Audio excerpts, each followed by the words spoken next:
कहानी का पूरा आनंद लेने के लिए इसके अगले भाग को सुनना बिल्कुल मत भूलिएगा। उसका लिंक मैं आपको डिस्क्रिप्शन बॉक्स पर दे दूंगी और साथ में कमेंट बॉक्स में पिन भी कर दूंगी, तो आप वहां से भी जाकर सुन सकते हैं। उसकी वो मुस्कान राहुल के लिए ऐसी थी जैसे मानो किसी ने उसके दिल में खंजर उतार दिया हो। उसने खुद को संभाला और एक नकली मुस्कान के साथ बोला, हेलो भाभी, मैं राहुल, मनोज के बचपन का दोस्त। मनोज ने आपको तो मेरे बारे में बताया ही होगा। ऐसा बोलते हुए उसने अपना एक हाथ मिलाने के लिए आगे बढ़ाया। माही ने ना चाहते हुए भी हाथ मिला लिया।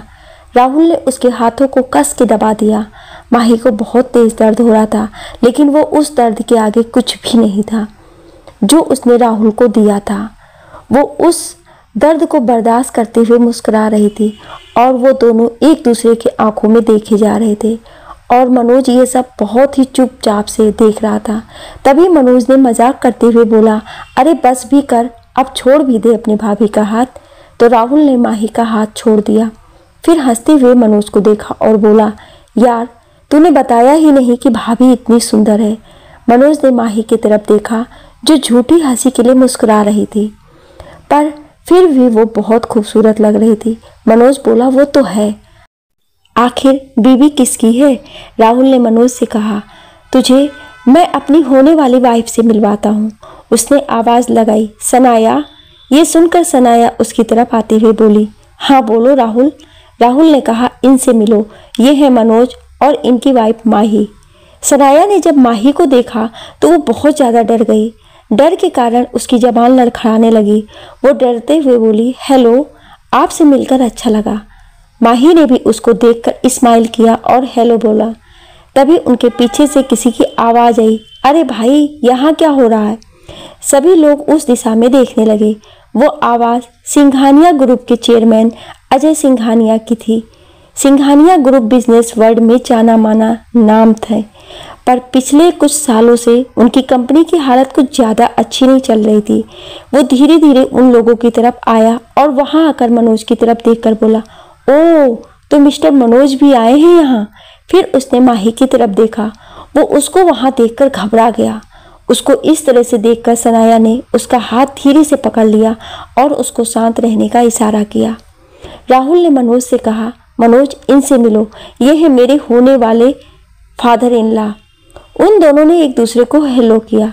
राहुल बस एक टक माही को देखे जा रहा था। उसका मन में कई सवाल थे और मनोज उसको ऐसा करते हुए बस देखे जा रहा था। उसके दिल में एक अजीब सा डर घर कर रहा था। तभी राहुल ने सनाया को अपनी तरफ खींचा और उसके कमर पर हाथ रखते हुए बोला, चलो डियर, पार्टी शुरू करते हैं। ऐसा बोलकर वो लोग वहां से चले गए। जाते वक्त भी राहुल माही को देखते जा रहा था। माही को बहुत ज़्यादा तकलीफ हो रही थी। उसे राहुल का उसकी तरफ ये बर्ताव बर्दाश्त नहीं हो रहा था। वो चाहती थी कि जाए और जाकर उसे सब कुछ बता दे।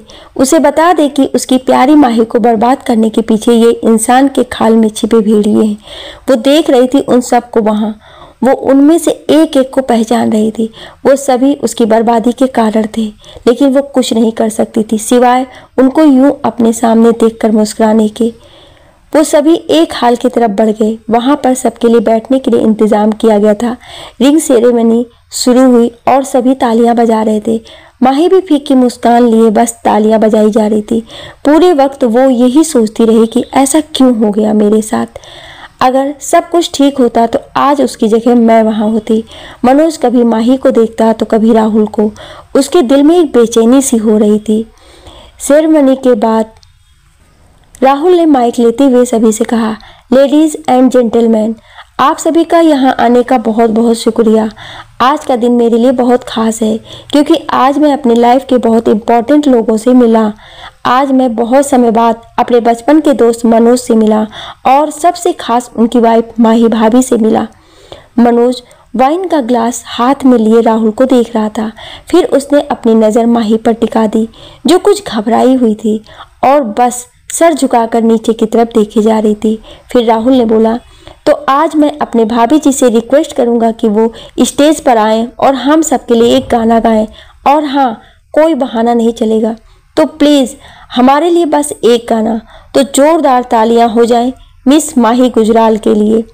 सभी लोग तालियां बजाने लगे। मनोज को राहुल पर बहुत गुस्सा आता है कि बिना पूछे उसने उससे सबके सामने गाने को क्यों बोला। पता नहीं माही को गाना आता भी है या नहीं। उसने माही की तरफ थोड़ा चिंता के भाव से देखा, लेकिन इस समय भी उसने वाइन की ग्लास अपने हाथों में पकड़ रखा था। सोफे पर महाराजाओं की तरह शान से बैठा था। उसने वाइन की सिप लेते हुए माही को देखा, जो अपनी जगह से खड़ी हो गई थी। पहले तो माही ने सोचा कि वो मना कर दे, लेकिन उसे याद आया कि अगर वो नहीं जाती है तो मनोज की बेइज्जती हो जाएगी। इसीलिए वो उठ गई और स्टेज की तरफ चल दी। उसको यूं जाता देख मनोज का दिल तेजी से धड़कने लगा। उधर सनाया भी गुस्से से लाल हो जाती है। वो माही को ऐसे देखती है जैसे वो उसको कच्चा ही खा जाएगी, लेकिन वो कुछ भी नहीं कर सकती थी सिवाय मुस्कुराने के। उसने जब माही को देखा था वो तब ही समझ गई थी कि ये सब अब आसान नहीं होने वाला है।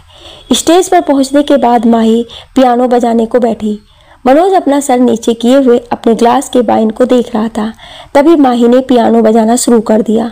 मनोज को जब पियानो की आवाज़ सुनाई दी तो उसने अपना सिर उठाया और हैरानी से माही को देखने लगा। ऐसा इसलिए था क्योंकि उसने सोचा कि माही एक अनाथ थी, तो उसने बहुत ही मुश्किल से अपनी पढ़ाई कंप्लीट की होगी। तो उसने पियानो बजाना कैसे सीखा? पियानो क्लासेस के तो बहुत पैसे चार्ज होते हैं। ये सब बातें मनोज के दिमाग में चल रहे थे। फिर उसने अपना दिमाग इन सब बातों से हटा दिया और माही की तरफ प्यार से देखने लगा। उसे माही पियानो के सामने बैठी बहुत ही सुंदर लग रही थी। बहुत ध्यान से देख रहा था। वो ये जानता था कि माही को राहुल भी उसे अपने दिल की बातें गानों में बोलना अच्छा लगता है। वो बस उसके दिल की बातों को समझना चाहता था। उसके होठों पे जो मुस्कुराहट थी वो कहीं गायब सी हो गई और वो शांति से अपनी जगह बैठ गया और बस माही को देखने लगा।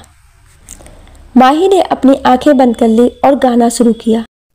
ना दर्द है ना गम है तेरे, ना इश्क है ना तेरी वो चाहते, हाँ खुश हूँ मैं तेरे बिना, ना मुझ में बची कहीं तेरी आदतें हैं। फिर क्यों आंखों में नमी, क्यों मैं रोती हूँ आज भी क्या खलती तेरी है कमी, क्यों मैं रोती हूँ आज भी क्या खलती तेरी है कमी। मनोज जब माही की आवाज़ सुनता है तो उसकी आंखें खुली की खुली रह जाती हैं। उसे वो आवाज़ इतनी ज़्यादा प्यारी लगती है जैसे इससे प्यारी आवाज़ उसने पहले कभी सुनी ही ना हो। लेकिन जब वो शब्दों पर ध्यान देता है तो उसे लगता है मानो किसी ने उसके सीने पर पत्थर रख दिया हो।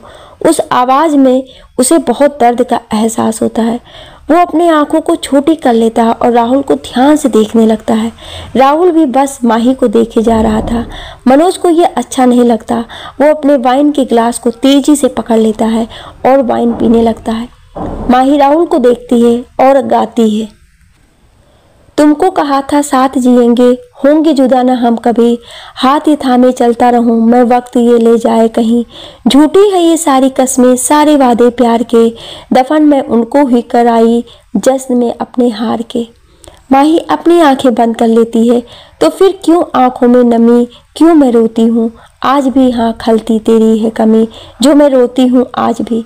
माही अपनी जगह खड़ी हो जाती है। सारे लोग तालियां बजाने लगते हैं और माही की बड़ाई करने लगते हैं।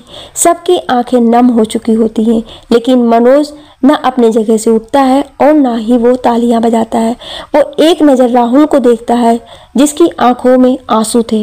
ये सब देखा, फिर वाइन पीने लगा। उसके सीने में दर्द हो, ऐसा लग रहा था जैसे किसी ने उसके दिल को निकाल। उसने गिलास पर अपनी पकड़ और तेज कर लिया हो। थोड़ी देर बाद सब बातों में व्यस्त हो गए। मनोज की नज़रें माही को खोज रही थी। हालांकि उसके पास बहुत से लोग खड़े थे और उससे सम्मान के साथ बात कर रहे थे, लेकिन मनोज की आंखों में एक खालीपन था। जब माही उसको दिखाई नहीं दी तो उसने अपनी नज़रें राहुल को खोजने के लिए घुमाई, लेकिन उसे वो भी कहीं नहीं दिखाई दिया। उसकी आंखें और गहरी हो गई। उसने इधर उधर देखा, फिर मन ही मन सोचा, माही तुम कौन हो, आखिर क्या राज है तुम्हारा। जब दोनों ही मनोज को पार्टी में नजर नहीं आए तो मनोज उनको खोजता हुआ बाहर की तरफ चला आता है। उसने अपने एक हाथ में वाइन की ग्लास पकड़ी हुई थी। ऐसा लग रहा था जैसे मानो अगर आज उसे उस उदासी में डूबने से कोई बचा सकता है तो वो बस वाइन है। उसने ब्लैक कलर का सूट पहन रखा था। उसके जिस हाथ में वाइन थी, उसमें उसने अपनी सिल्वर वॉच पहन रखी थी और अपना एक हाथ अपने पैंट की जेब में डाल रखी थी। उसने अपने चेहरे पर अपने अंदर चल रहे तूफान को नजर नहीं आने दिया। उसे देखकर लग रहा था जैसे कोई घमंडी राजा अपने महल में चला जा रहा हो। उसने अपने कदमों को चलते हुए रोक लिया और अपने आप को एक पोल के सहारे खड़ा कर लिया। वो जहाँ खड़ा था वहाँ अंधेरा था, जिससे कोई उसको देख नहीं सकता था, पर वो सामने खड़े उन दोनों को देख सकता था। उसे पता था कि आज उसका दिल टूटने वाला है, फिर भी वो खुद को उनकी बातों को सुनने से रोक नहीं पाया। वो शांत भाव से उन्हें बस देखे जा रहा था। राहुल ने माही के हाथ को पकड़ लिया और उसकी आंखों में देख रहा था और उसने बोला, मुझे यकीन नहीं होता, पहले मैं, फिर मेरा भाई और अब मेरा दोस्त। मैं तो ये सोच भी नहीं सकता था कि तुम इतना गिर जाओगी, पैसों के लिए कुछ भी करोगी। मुझे ये पता नहीं था तुम्हारी इस भोले शक्ल के पीछे इतनी चालाक और लालची औरत छुपी है, मुझे तो पता ही नहीं था। ये बोलते समय उसने माही की कलाई को बहुत कस के पकड़ रखा था। माही को बहुत तेज दर्द हो रहा था, पर उससे ज़्यादा दर्द तो उसे उसकी कही बातों से हो रहा था। उसका एक एक शब्द ऐसे लग रहे थे मानो कोई हजारों सुइयां उसके जिस्म में चुभो रहा हो। उसने अपना हाथ छुड़ाते हुए कहा, छोड़ो छोड़ो मुझे राहुल, कोई देख लेगा, छोड़ो मुझे, मैं अब किसी की बीवी हूँ, छोड़ो मुझे। राहुल हंसा और हंसते हुए उसने माही को देखा और उसके हाथों को उसके पीठ के पीछे ले जाकर पकड़ लिया और उसको अपने करीब कर लिया और बोला, बीबी? कैसी बीबी? किससे झूठ बोल रही हो तुम? तुम्हें क्या लगता है कि मुझे पता नहीं कि वो तुमको छूता भी नहीं है? वो तो तुम्हारे ही सामने किसी और के साथ वो सब करता है। वो तो तुम्हें उस काबिल भी नहीं समझता और खुद को उसकी बीवी कहती हो। अरे मैं तो तुम्हें मुझे धोखा देने के लिए माफ भी कर देता, लेकिन मुझे नहीं पता था कि तुम इतनी लालची होगी कि अपने आप को बेच दोगी। ये सुनकर माही ने अपनी आंखें बंद कर ली और उसके आंखों से बेतहासा आंसू निकल पड़े। मनोज ये सब सुन रहा था। उसने वाइन की ग्लास को इतनी तेज पकड़ा कि उसके हाथों में ही टूट गया और उसके हाथों से खून निकलने लगा और उसने अपने आप में ही बोला, नहीं, तुम वो लड़की नहीं हो सकती, नहीं। उसका दिल भी उस ग्लास की तरह टूट चुका था। उसकी आंखों में माही के लिए गुस्सा उतर आया। राहुल ने जब माही की आंखों से आंसू निकलते देखा तो उसको बहुत तकलीफ हुई। उसको माही उस वक्त बहुत ही ज्यादा सुंदर लग रही थी, ऐसी लग रही थी मानो वो कोई निर्दोष हो। राहुल बहक गया। उसने माही को पीछे की दीवार से लगा दिया और उसके होठों पे किस करने के लिए उसकी तरफ झुकने लगा। माही ने जब उसको ये करते देखा तो उसने राहुल को धक्का देना शुरू कर दिया और बोली, राहुल तुम ये क्या कर रहे हो? मैं अब किसी और की बीवी हूँ, छोड़ो मुझे, ये गलत है, छोड़ो, ऐसा मत करो। राहुल उसको और कस के पकड़ लेता है और बोलता है, क्या गलत? जब तुमने मेरे साथ होते हुए भी मेरे भाई के साथ वो सब किया तो तुम्हें गलत नहीं लगा, तो फिर आज मेरे साथ वो सब करने में गलत कैसे? मनोज तो तुम्हें कभी छुएगा भी नहीं, तो फिर क्यों? माही ने जब ये सुना तो उसका दिल पूरी तरह से टूट गया। उसने राहुल को जोरों से धक्का दिया और उसके गालों पर एक चांटा कस के लगा दिया और बोली, कितनी घटिया सोच है तुम्हारी। मुझे हैरानी हो रही है कि मैंने तुमसे प्यार कैसे किया। तुम भी बाकियों के जैसे नीच हो। और हाँ, मनोज मेरा पति है, वो आज नहीं तो कल मेरे पास ही आएंगे। अगर मुझे उनका 10 साल तो क्या पूरी जिंदगी इंतजार करना पड़ा तो मैं करूँगी, लेकिन अब ये मेरा शरीर, मेरी आत्मा सब मनोज का है। ये बोलकर माही पीछे मुड़ी और रोते हुए बाहर की तरफ चली गई। वो भागकर कार में पहुंच गई और उसमें बैठकर रोने लगी। राहुल वहीं खड़ा उसको जाते हुए देखता रहा। फिर उसने अपना हाथ कस के सामने की दीवार पर दे मारा और चिल्लाता हुआ वहीं फर्श पर बैठ गया। उसने अपने सिर को अपने दोनों पैरों के बीच कर लिया और रोते हुए बोलने लगा, क्यों किया तुमने ऐसा मेरे साथ? मैंने तो तुम्हें अपना सब कुछ माना था, तो फिर क्यों किया? क्यों चली गई तुम मुझे बिना बताए? मैं तुम्हें माफ कर देता जो भी तुमने मेरे साथ किया, लेकिन तुम मुझे छोड़ के क्यों चली गई, क्यों? और फिर वो रोने लगा। मनोज उसको देख रहा था। उसने सब कुछ देखा, सब कुछ सुना था। जब माही ने उसे अपना पति कहा, उसे सिर्फ उसका पूरी जिंदगी इंतजार करने को कहा, तो उसकी टूटी हुई उम्मीदें वापस लौट आई। उसने सब कुछ अब माही के मुंह से सुनने का फैसला किया और वो भी गया और जाकर शांति से कार में बैठ गया। जब माही ने उसको देखा तो वो बोली, सॉरी, मैं बिना बताए चली आई, मुझे अंदर कुछ अच्छा नहीं लग रहा था। तो मनोज ने कुछ नहीं बोला, उसने सिर्फ हाँ बोला और फिर शांति से अपनी आंखें बंद करके आराम करने लगा। माही भी अपने आंसुओं को छिपाते हुए विंडो से बाहर देखने लगी। माही को क्या पता था कि आज की काली रात उसके लिए खत्म नहीं हुई थी, इसे तो अभी और गहरा और काला होना था। शायद ये माही के लिए सबसे लंबी रात होने वाली थी। ये रात उन दोनों की जिंदगी बदलने वाली थी। दोनों अपने घर पहुंच जाते हैं। मनोज उतरकर सीधा घर में चला जाता है, माही भी उतरकर घर में जाती है।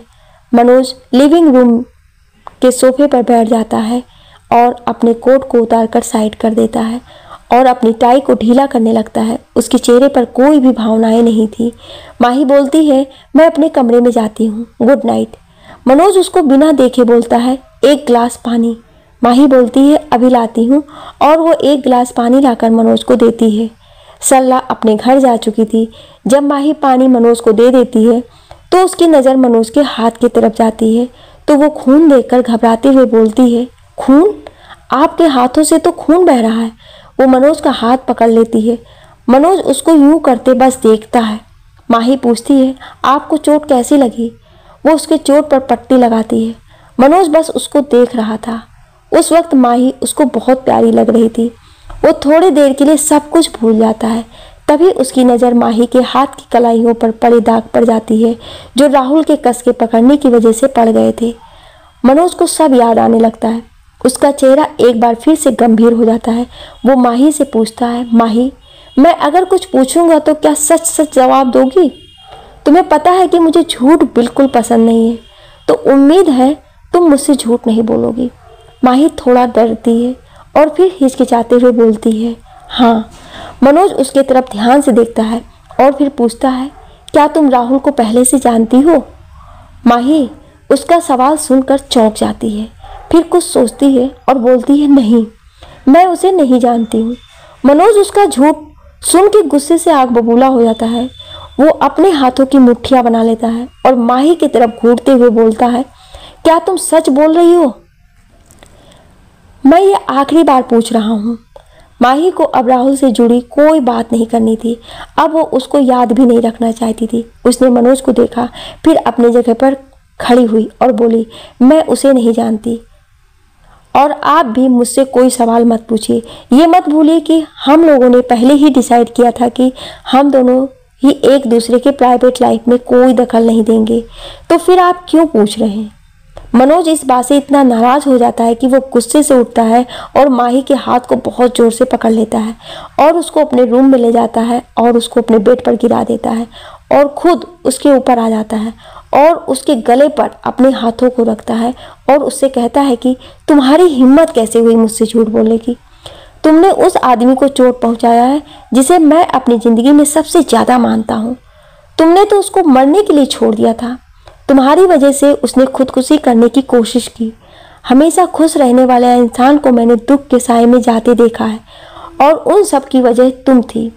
ये सब बोलते समय मनोज की आंखों में आंसू थे, क्योंकि इस समय जो लड़की उसके सामने थी वो लड़की थी जिससे वो सबसे ज़्यादा प्यार करता था और सबसे ज़्यादा नफरत भी। पर आज उसके प्यार पर उसका गुस्सा भारी पड़ गया था। जब माही ने यह सुना कि राहुल ने खुद को मारने की कोशिश की, तब वो अंदर तक टूट गई।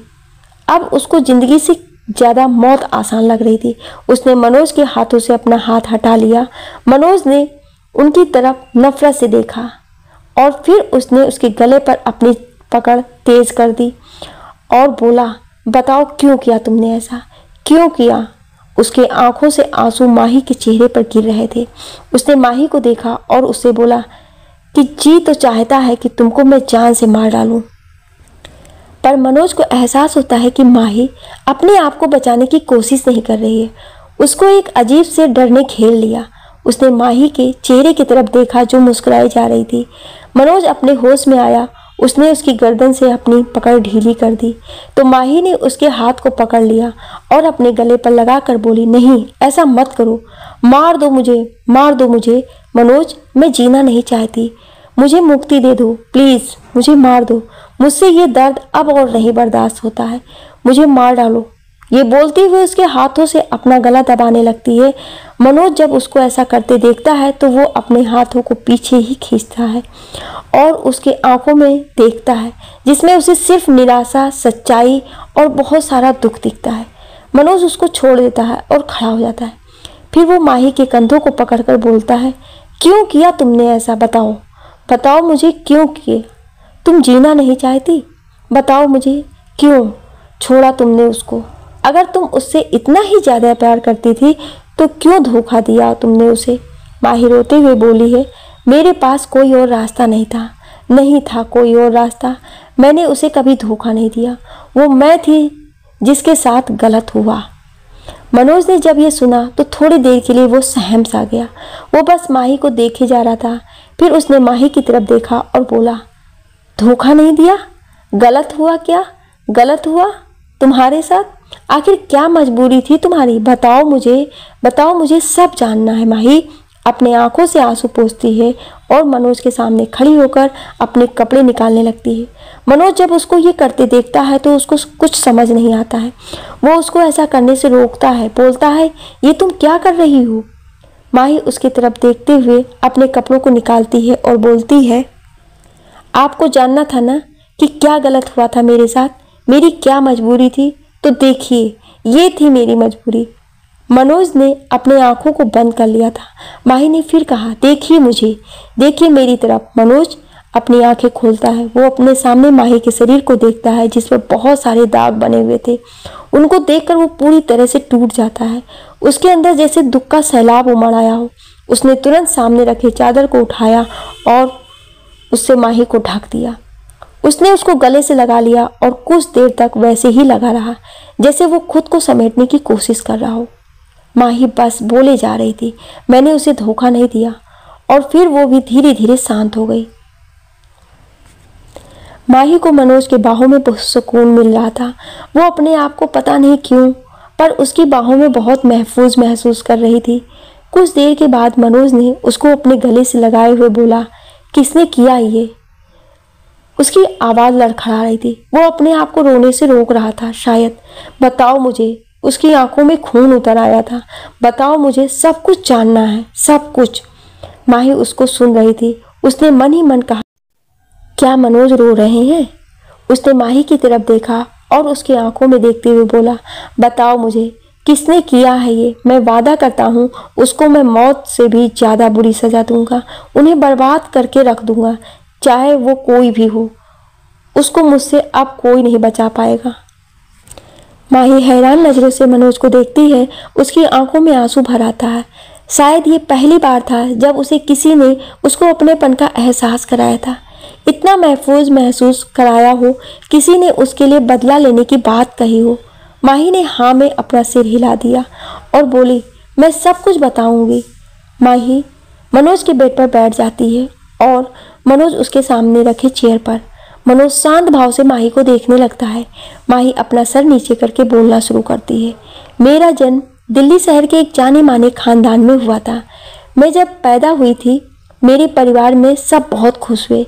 मेरे दादाजी ने पूरे अस्पताल को ही सर पर उठा लिया था। उनकी एक बेटी थी जो बहुत ही छोटी उम्र में गुजर गई थी। उनका नाम भी माही था। दादाजी बोलते थे कि मेरी आंखें बिल्कुल उन पर गई हैं, इसीलिए उन्होंने मेरा नाम माही रख दिया। मेरे परिवार में मम्मी, पापा, दादा, दादी, मेरा बड़ा भाई, हम सब थे। मेरी माँ एक बहुत ही नॉर्मल परिवार से थी। उन्होंने अपनी पढ़ाई का खर्चा खुद से उठाया था और वो मेरे पापा के साथ उनके ही कॉलेज में पढ़ती थी। मेरे पापा से उनकी बिल्कुल भी नहीं बनती थी। वो हमेशा झगड़ा किया करते थे, लेकिन मेरे पापा कब मम्मी से प्यार करने लगे उनको पता ही नहीं चला और मेरी माँ शादी से पहले ही प्रेग्नेंट हो गई। जब ये बात दादाजी को पता चली तो पहले तो वो नाराज हुए, फिर उन्होंने मम्मी को एक्सेप्ट कर लिया, लेकिन नानी के परिवार ने मम्मी से सारे रिश्ते तोड़ लिए। उनकी नज़र में मम्मी ने जो किया वो पाप था। मेरे दादाजी और दादी जी ने मेरी मम्मी को बहुत प्यार दिया। मेरे पैदा होने के बाद मेरी कुंडली हमारे कुल के पंडित को भेजी गई। उन्होंने बताया कि इस लड़की की सितारे बहुत ही ज़्यादा स्ट्रॉन्ग है, लेकिन इसकी ज़िंदगी आसान नहीं होने वाली है। मेरे दादाजी इस बात से बहुत ज़्यादा दुखी हुए। उन्होंने उस दिन से मेरे आगे पीछे नौकरों की लाइन लगा दी, मेरे लिए कई तरह की क्लासेस के इंतजाम कर दिए जिससे मुझे घर से बाहर ना जाना पड़े। वो नहीं चाहते थे कि मैं स्कूल जाऊं, उन्हें डर लगता था कि किसी ने मुझे अगर परेशान किया तो। उस वक्त मेरे घर के बगल में एक लड़का रहता था, वो बहुत ही अकड़ू था। वो छोटी छोटी बात पर मुझसे लड़ता था, मुझे बहुत चिढ़ाता था, लेकिन फिर हमारे बीच धीरे धीरे दोस्ती हो गई। मेरे पापा मुझे रात में चांद सितारों की कहानियाँ सुनाते थे। मुझे चांद बचपन से ही बहुत प्यारा लगता था। फिर एक दिन मैंने मेरे दोस्त के साथ चांद को देखा और तब से पापा हम दोनों को साथ में ही चांद दिखाते थे। लेकिन एक दिन मेरा वो दोस्त कहीं चला गया। उसके जाने के बाद मुझे बिल्कुल भी अच्छा नहीं लगता था। मुझे हमेशा उसकी याद आती थी। तो मेरी माँ ने मुझे पियानो बजाना सिखाना शुरू कर दिया। मेरी माँ को पियानो बजाना बहुत अच्छा लगता था। फिर मेरी ज़िंदगी में वो काली अंधेरी रात आई जिसको मैं चाह के भी भूल नहीं सकती। उसने मुझसे मेरा सब कुछ छीन लिया। जब मैं 10 साल की थी, मैं छत पर बैठकर चांद को देख रही थी। अचानक से मेरे घर में चीखने चिल्लाने की आवाज़ें सुनाई देने लगी। तभी मेरे पापा भागते हुए ऊपर आए। उनके शरीर पर जलने के निशान थे। उन्होंने मुझे पकड़ा और मेरी आंखों में देखते हुए बोला, मेरे बच्चे, मुझे माफ़ कर दो, अपना ख्याल रखना, राजीव अंकल की हर बात मानना। पापा आपके साथ यहीं तक थे और उन्होंने कहा मैं आपको यहाँ से नीचे फेंकने वाला हूँ, आंखें बंद कर लो। मैं रोने लगी, पर उन्होंने मुझे ऊपर से नीचे पुल में फेंक दिया और राजीव अंकल ने मुझे वहाँ से निकाल दिया। पापा ने ऊपर से ही बोला, राजीव इसको दूर ले जाओ, बहुत दूर, किसी को पता ना चले कि ये हमारी बेटी है। राजीव अंकल मुझे लेकर बाहर की तरफ भागने लगे। मैं अपने पापा को देख रही थी। धीरे धीरे आग ने उनको अपने आगोश में ले लिया। मेरे सामने ही मेरा पूरा घर जल गया। मैंने सबको खो दिया। राजीव अंकल मेरे दादाजी के बहुत वफादार आदमी थे। राजीव अंकल मुझे अपने घर ले गए। हम कुछ दिन वहाँ रहे। फिर वो एक दिन भागते हुए मेरे पास आए और उन्होंने बताया, छोटी मालकिन, अब आपको मेरे पास से जाना होगा। उन लोगों ने मुझे ढूंढ लिया है। फिर उन्होंने मुझे अपने एक भरोसेमंद साथी को सौंप दिया। मुझे अनाथालय छोड़ने को कहा। उन्होंने मुझे अनाथालय छोड़ दिया। मेरे दादाजी हर साल उस अनाथालय को डोनेशन दिया करते थे। मैं वहीं पली बढ़ी, लेकिन मुझे हमेशा अजीब लगता था क्योंकि वहाँ जब भी कोई बच्चा गोद लेने आता था तो वो लोग उनको सभी बच्चों को दिखाते थे, पर मुझे वो अलग कर देते थे। अगर कोई मुझे गोद लेना चाहता भी था तो वो लोग मुझे गोद नहीं देने देते थे। पहले मुझे यह अच्छा नहीं लगता था, लेकिन फिर एक दिन मेरे अनाथालय में 2 लड़के आए। उनमें से एक राहुल था और दूसरा कौन था मुझे पता नहीं था, पर मुझे वो दूसरा लड़का बहुत पसंद था। वो हमेशा तो नहीं, पर हर त्योहार पर आता था और मैं उसको छुप छुप कर देखती थी। वो बिल्कुल मेरे उस पड़ोस वाले दोस्त की तरह दिखता था। शायद इसीलिए मैं उसे पसंद करती थी। उसको सोच सोच के मैं खुश हो जाती थी। लेकिन कुछ समय बाद उसने अनाथालय आना बंद कर दिया। मैं बहुत बेचैन होने लगी। मुझे कुछ भी अच्छा नहीं लगता था। लेकिन फिर हमारे अनाथालय में पूजा आई। वो मेरी सबसे अच्छी दोस्त बन गई। हम हर एक काम एक साथ करते थे। वो मेरे लिए मेरी बहन से भी बढ़कर थी। वक्त बीतता गया और उस लड़के की यादें धुंधली हो गई। जब मैं 18 साल की हुई तो एक दिन मुझे एक वकील मिलने आए। वो मेरे परिवार के वकील थे। उन्होंने मुझे बताया कि मेरे घर में जो आग लगी थी उसमें कोई नहीं बचा था। उन्होंने बताया कि उनका एक भरोसेमंद एम्प्लॉय अजय सिंघानिया ने एक बहुत बड़ा फ्रॉड किया था, जिसकी वजह से हम लोग दिवालिया होने के कगार पर थे। लेकिन सबूत न मिलने के कारण वो बच गया। ये नाम मेरे जहन में बस गया था। उन्होंने मुझे बताया कि अब मैं अपनी मर्जी से कॉलेज में एडमिशन ले सकती हूँ, और ये भी कि मेरे दादाजी ने मेरे लिए पहले से ही एक सीक्रेट बैंक अकाउंट खोल रखा था, जिसमें मेरे लिए लगभग 10 करोड़ रुपए थे। दादाजी को कुछ पता लग गया था शायद कि कंपनी में कुछ गड़बड़ हो रही है, और ये भी लिखा था कि जब मैं 18 साल की हो जाऊंगी तो ये पैसे मुझे मिलेंगे। ये सुनकर मुझे लगा कि मेरे दादाजी मुझे कितना ज़्यादा प्यार करते थे। मैंने वहाँ से निकलकर फैशन डिजाइनिंग का कोर्स करने के लिए कॉलेज में एडमिशन लिया। एक बार मैं कैंटीन में बैठी थी तो कुछ लड़के मुझे परेशान करने लगे। एक लड़के ने मुझे उनसे बचाया। वो लड़का सूरज था। सूरज अपनी गलत एक्टिविटी के कारण पूरे कॉलेज में फेमस था, तो मैं उससे दूर ही रहती थी। एक दिन सूरज राहुल के साथ कॉफ़ी पीने कैंटीन आया और वहीं पर एक बार फिर मेरी मुलाकात राहुल से हुई। वो वहाँ से MBA कर रहा था। हम दोनों में दोस्ती हो गई। मैं अक्सर उन लोगों के घर जाया करती थी। अगर कोई मुझे परेशान करता था तो मैं कुछ नहीं बोलती थी, लेकिन राहुल मुझे हमेशा सबसे बचाता था और इस बात के लिए मेरा मजाक भी उड़ाता था। मैं राहुल को पसंद करने लगी थी और राहुल भी मुझसे प्यार करने लगा था। एक दिन हम सब में पूजा, सूरज, राहुल सूरज के पीछे फ्रेंड, हम लोग नाइट आउट के लिए बाहर गए थे। वहाँ पे मैं पहली बार सनाया से मिली। वो सूरज की दोस्त थी और वो राहुल को पसंद करती थी। मुझे ये नहीं पता था उस दिन पहली बार सूरज ने मेरे और राहुल के बीच गलतफहमी के बीज बोए। उसने मुझे कॉल किया और अपने कैंप में बुलाए, ये कह के कि उसको कुछ ज़रूरी काम है। जब मैं वहाँ गई तो उसने चक्कर आने का बहाना किया और मेरे कंधे पर सिर रखकर खड़ा हो गया। तभी सनाया राहुल को लेकर वहाँ आ गई और जानबूझकर बोली, क्या यार ये सब करना था तो कम से कम बाहर कोई वार्निंग तो लिख देते। मैंने जब राहुल को देखा तो उसे सब समझाया और सूरज ने भी समझाया कि जैसा तुम सोच रहे हो वैसा कुछ नहीं है। राहुल नाराज हो गया, वो बाहर चला गया। मैं भी उसको समझाने गई तो उसने मुझसे एक बात कही, तुम मुझसे कभी अपनी नज़रें न चुराना। अगर कभी ऐसा किया तो मैं समझ जाऊंगा कि जो मैंने देखा वो सच था और तुमने जो बोला वो झूठ। मैं तुम्हारी किसी भी बात पर विश्वास नहीं करूंगा। फिर उसने मुझे गले लगाया।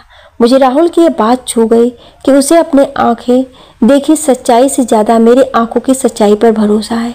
फिर सूरज भी मेरे पास आया और उसने भी माफ़ी मांगी और बोला कि उसने जानबूझकर नहीं किया था। मैंने भी उसे माफ़ कर दिया। लेकिन पूजा मुझे हमेशा से ही सूरज से दूर रहने को बोलती थी। मुझे लगता था कि वो मुझे लेकर बहुत प्रोटेक्टिव है, इसलिए बोलती है, तो मैं उसकी बात को हंसी में टाल देती थी। इसी तरह वक्त बीतता गया। सूरज और सनाया ने ऐसे ही मेरे और राहुल के बीच गलतफहमियां पैदा करने की कोशिश करते रहे, लेकिन राहुल हमेशा ही मुझ पर विश्वास करता था। मुझे नहीं पता था कि सूरज ऐसा क्यों करता है, लेकिन जब तक राहुल मुझ पर यकीन करता था मुझे कोई डर नहीं था। मैंने अपनी डिग्री कंप्लीट कर ली। फिर मैंने एक छोटी सी वर्कशॉप खोली। बहुत जल्दी ही मार्केट में मेरे काम को पसंद किया जाने लगा और मुझे लगा कि मेरे सपने पूरे होने लगे। लेकिन माही गहरी सांस लेती है। मनोज बोलता है, लेकिन क्या? और माही आगे बोलती है, सब कुछ ठीक चल रहा था। फिर राहुल के डैड ने अपनी कंपनी अपने बेटों के नाम करने की सोची। राहुल के बड़े होने की वजह से उसे कंपनी का CEO बनाने की बात कही। सूरज को यह बात बिल्कुल अच्छी नहीं लगी। उसे लगा कि उसके सौतेला होने की वजह से उसके डैड उसके साथ ऐसा कर रहे हैं। उसने राहुल से सब कुछ छीन लेने की सोच ली। उस दिन से वो गलत कामों में उतर आया। उसने खुद की कंपनी बना ली। कंपनी तो बस दिखाने के लिए थी। उसकी आड़ में वो सभी तरीके से गलत काम करने लगा। सब उससे डरते थे, इसीलिए वो कभी पकड़ा नहीं गया। वो राहुल से नफरत करता था, लेकिन वो राहुल को ये दिखाता था कि वो उससे बहुत प्यार करता है। वो उससे सब कुछ छीन लेना चाहता था और वो जानता था कि राहुल सबसे ज़्यादा मुझसे प्यार करता है, तो वो सबसे पहले मुझे उससे दूर करना चाहता था। फिर वो हर बार कुछ ऐसा करता कि राहुल और मेरे बीच झगड़े होने लगे, लेकिन फिर हम दोनों एक साथ हो जाते थे। सनाया को ये बात बिल्कुल भी अच्छी नहीं लगती थी, तो उसने राहुल से कहा कि तुम्हें नहीं लगता कि माही आजकल कुछ ज़्यादा ही सूरज के साथ रहती है? ऐसा लगता है वो तुम्हारी नहीं उसकी गर्लफ्रेंड है। पर राहुल को मेरे और सूरज का पर पूरा विश्वास था। सूरज पर तो वो आंखें मूंद कर भरोसा करता था। वो हमेशा कहता था कि सूरज जिस तरीके का लड़का है, अगर वो मुझसे इतना प्यार नहीं करता तो मुझे कब का बर्बाद करने की कोशिश कर रहा होता। लेकिन मेरा सूरज ऐसा नहीं है, वो मुझसे बहुत ज़्यादा प्यार करता है। इसीलिए राहुल ने कहा, बकवास मत करो, वो दोनों फैशन इंडस्ट्री से रिलेटेड सेक्टर में काम करते हैं और कंपनीज के बीच ऐसे एग्रीमेंट होते रहते हैं जिससे उन्हें मिलकर काम करना पड़ता है। कुछ समय बाद राहुल और मैंने शादी की बात सोची। राहुल ने मेरी कुंडली और अपनी कुंडली पंडित के पास भेजी। उस वक्त मैंने उसे पहली बार मेरे खानदान का असली नाम बताया। मुझे नहीं पता था कि सनाया मेरी बात छुप कर सुन रही है। फिर वो रात आई जब मेरा सब कुछ बर्बाद हो गया। ये बोलते समय माही की आंखों में आंसू आ गए। मनोज धीरे से उठकर माही के पास आता है। वो उसके कांपते हाथों पर अपने हाथों को रखता है। माही मनोज के ऐसा करने से बहुत ज़्यादा इमोशनल हो जाती है, तो उसके आंसू की कुछ बूंद मनोज के हाथों पर गिर जाती है। मनोज माही के आंसुओं को अपने हाथों से पोंछता है, फिर वो माही को देखता है। माही आगे बोलती है, जब मेरी और राहुल की शादी की बात सनाया सूरज को बताया तो सूरज गुस्से से पागल हो गया और अपने घर के सामानों को तोड़ने लगा। फिर उसने सनाया से कहा कि नहीं, इस बार नहीं। राहुल, तुमने मुझसे मेरी कंपनी छीन ली, मेरा सब कुछ छीन लिया, लेकिन इस बार नहीं। अगले दिन सूरज ने मुझे कहा कि मुझे लेट नाइट काम करना पड़ेगा क्योंकि हमें प्रोजेक्ट सबमिट करना था और हमारे पास समय ज़्यादा नहीं था, तो मैं रुक गई। इधर सनाया ने राहुल से कहा कि क्या हुआ, आज भी माही नहीं आ रही है? जरूर ऑफिस का काम कर रही होगी, तुम मुझसे बात क्यों नहीं कर लेते? राहुल ने मुझे कॉल किया, मुझसे कुछ देर बात की, फिर मुझसे पूछा कि सूरज है क्या वहाँ, जरा देना उसे, मुझे उससे बात करनी। मैंने कहा नहीं, वो नहीं है, ऑफिस में मैं अकेले ही हूँ। राहुल ने ओके कहा और कॉल कट कर दी। फिर मैं अपने कामों में लग गई। तभी ना जाने कहाँ से सूरज आ गया। उसने मुझसे कहा कि वो अपनी कुछ फाइल लेने आया है जो इम्पोर्टेंट है। फिर उसने फाइल ली और जब फाइल लेकर जाने लगा तो वो मुझसे जानबूझकर टकरा गया और हम दोनों नीचे गिर गए। वो मेरे ऊपर था, तभी राहुल वहाँ आ गया और मुझे सरप्राइज देना चाहता था। उसने जो हुआ वो देख लिया, फिर वो बिना कुछ बोले वहाँ से चला गया। सूरज ने मुझे किस कर लिया। मुझे बहुत ज़्यादा गुस्सा आया। मैं अपनी जगह खड़ी हुई और मैंने उसे एक थप्पड़ लगा दिया। शायद वो मेरी सबसे बड़ी भूल थी। मैं वहाँ से बिना कुछ बोले निकल गई। मैंने सूरज की तरफ नहीं देखा, शायद मुझे देख लेना चाहिए था क्योंकि उस वक्त उसकी आंखों में जो बदले की भावना थी, मुझे कम से कम उसका तो पता चल गया होता। राहुल ने मुझे अगले दिन मिलने को बुलाया तो मैंने उसे सूरज के ऑफिस आने की बात बता दी। राहुल ने मेरा हाथ थाम कर बोला, मैंने सोच लिया है कि हम आज से ठीक 4 दिन बाद सगाई करेंगे। ये सुनकर मुझे बहुत खुशी हुई। मैं उसके गले से लग गई। मुझे शायद ही कभी इतनी खुशी मिली होगी लाइफ में। ये बात राहुल ने सनाया को बताई। सनाया ने ये बात सूरज से कही। सूरज ने मुझे कॉल किया। मैं उसका कॉल उठाना नहीं चाहती थी, लेकिन फिर उठा लिया। उसने मुझसे कहा कि वो मुझसे माफ़ी मांगना चाहता है और मैं पागल उसकी बात का भरोसा कर बैठी। मैं उससे मिलने चली गई। हम लोग एक क्लब में थे, वहाँ पर सनाया भी थी। पहले सूरज ने माफ़ी मांगी और मैंने माफ़ कर दिया। थोड़ी देर बाद मुझे सनाया ने जूस ऑफर किया, मैंने वो पी लिया। कुछ देर बाद मुझे सब धुंधला दिखाई देने लगा। मेरे जूस में उन दोनों ने कुछ मिला दिया था। मैं वहाँ से निकलना चाहती थी पर कुछ भी देख नहीं पा रही थी। फिर सूरज मुझे अपने घर ले गया। उधर राहुल ने मुझे कई बार कॉल किया। मेरा फ़ोन जब नहीं उठा तो वो परेशान हो गया। उसने पूजा से पूछा तो उसने भी बताया कि मैं उसके साथ नहीं हूँ। तो राहुल बहुत परेशान हो गया, वो मुझे ढूंढने निकल गया।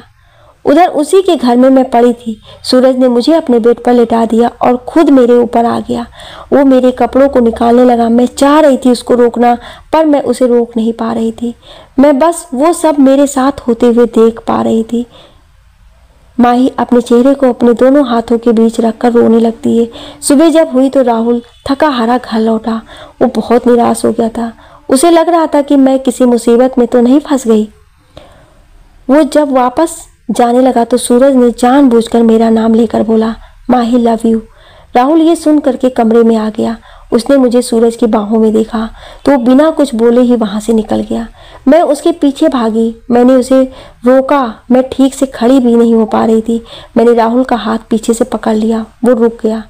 मैंने कांपते हुए कहा, राहुल। राहुल बिना कुछ बोले मेरी तरफ मुड़ा। उसने मुझे देखा और पूछा, क्या मैंने जो देखा वो सच था? मेरी हिम्मत नहीं हुई उससे कुछ मुझे कहने की।